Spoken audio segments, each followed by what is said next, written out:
All right, so let's discuss the OWASP Top 10. The OWASP Top 10 is a great source of information if you're trying to understand what the major threats are for your web applications that you manage. This is an amazing resource, and it has been a historical resource as well. And when I say historical, I mean they've kept track of things as it's gone on. It's been one of those resources that have grown over time.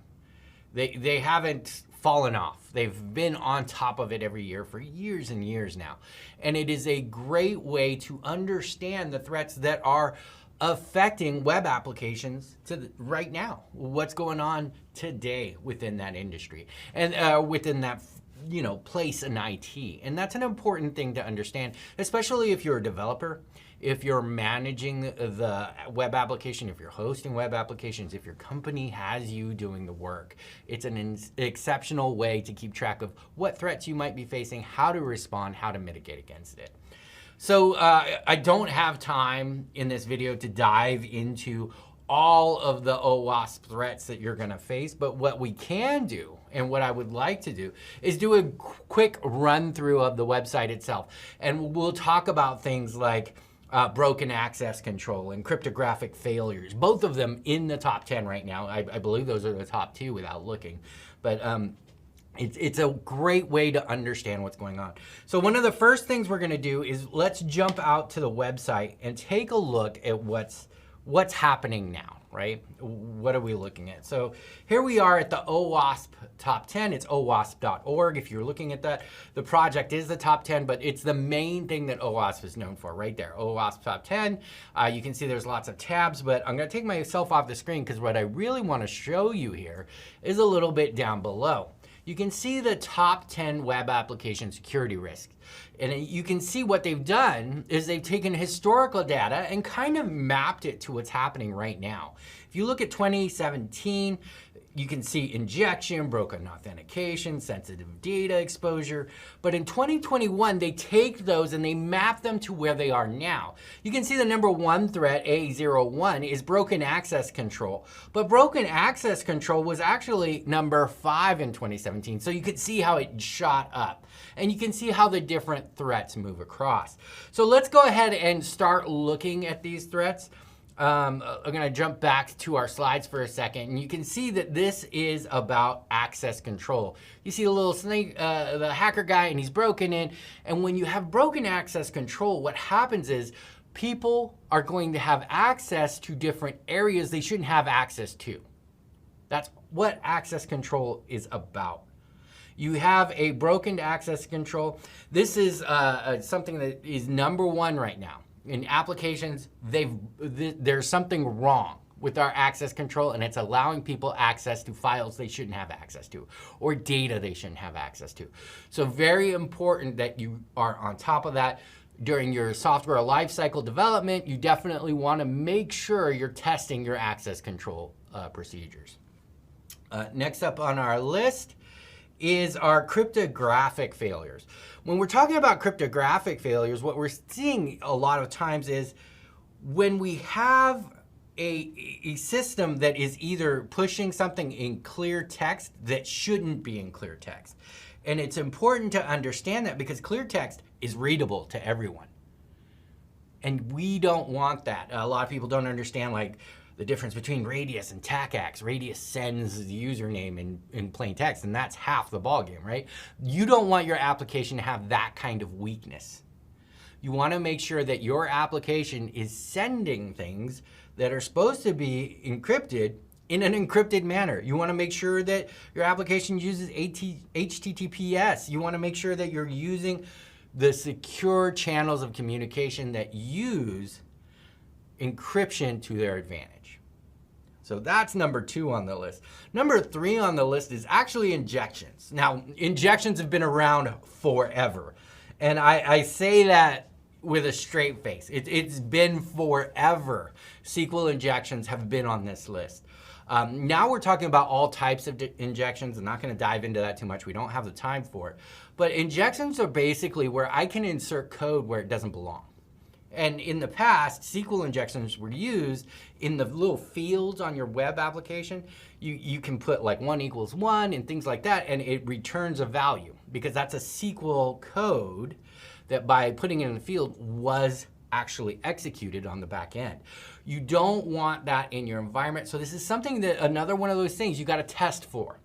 And that's the main purpose of OWASP, is to get you testing, get you in the right frame of mind to make those tests and test the software in the right way for the vulnerabilities that exist now. Injections is one of those. You don't want code to be able to be injected where it shouldn't be and then being executed either on your front end or your back end to get data that shouldn't be there. Next up on our list is kind of, let's jump out into the demo. I had this set up for the demo. So we talked about injections. The next thing is insecure design. We talked about, this is the software life cycle, right? So if you make a mistake in design, that carries throughout the application. And you really want to make sure that you're doing your testing up front. And that's the 4th time I've said that. So if you're starting to get the idea, testing is incredibly important. And you can use OWASP to get there, because now you know what to test for. I need to test for injections. I need to test my encryption. I need to test my design overall. So that's one of those caveats or really important parts that some people just don't get when they do their software. They plan their software, they execute on their software, and then they roll out the software. You missed a step in there. You need to make sure you're testing. All right, back to the slides real quick, and let's look at what's known as security misconfiguration. Now, when you have a security misconfiguration, it's not something that you're going to do maliciously, right? This isn't someone levying an attack against you. This is you making the mistake. So this is what I like to refer to as low-hanging fruit. You make sure that your configurations are correct. Is your firewall set up correctly? If you've thrown out this application in a DMZ, is that configured correctly? There's virtualization configurations that need to be set up correctly in order to make it work. You need to make sure you have a checklist on all the configurations you want to do. You need to make sure you have a checklist that is complete. I'm a virtualization guy. Many of you know that who have taken my courses. Make sure that you understand the dependencies, what depends on what, and how it stacks up. So very important to get your checklist, make sure you understand your checklist, make sure things are in order. One of the security settings that I would check for, right, is whether you have the execution bit turned off in a virtual machine, whether you have best practices from your virtual machine configuration, network configuration to your switch, whether it be Cisco or Juniper or whatever. That makes a huge difference as well. There's lots of security configurations that we could do an entire course on. So that's the top 5 of OWASP. I'm not going to go through all the top 10. I'm going to leave that for you. Let's pretend it's homework, but definitely would like you to look through the next 5 of OWASP. But the reason I'm doing this is because I also wanted to show you something else. This is one of the ones that is completely preventable. Insecure design.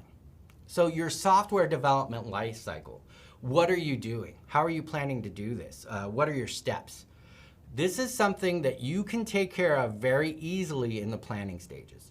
Also requires a lot of testing, but very, very preventable as a security risk, right? This is all about the planning stage and the testing stage and making sure that you have dotted your I's and crossed your T's. So this is one of the ones that is on the list, but probably shouldn't be, because this is the most preventable out of all of them. Next up on the list is a security misconfiguration. This is, again, if you notice, the last 2 are basically errors in configuration, planning. It's all the same thing, really. It looks like these things are starting to crop up because people are rushing to get their end product out, or they're having trouble or trying to meet a deadline and they're not quite getting there and they're skipping steps. So these are 2 things that are very preventable on this list that I would like to see in 2024 or 2023 not to be on the list anymore, right? Because these are definitely preventable things. The last 5 of the OWASP top 10, I'm kind of going to give you for homework. Let's look at those in a different lens, all right? So 6, vulnerability and outdated components. Let's not discuss that really. What I want to show you is there's a how to prevent section on each one of these. So there is actually mitigation available for you to look at for these security vulnerabilities. They tell you how to prevent it. So here's another resource for you within this website. Extremely important stuff. So take a look at this and dive into it. I'll leave the last 4 for you to take a look at on your own, but make sure you understand there's a description, there's a how to prevent on every one of these. There's even example attack scenarios that let you know what might happen when you see this vulnerabilities or these vulnerabilities being exploited. So I hope this helps you in your security career. Please take a look at this website. It's an invaluable resource and really good overall for your security career.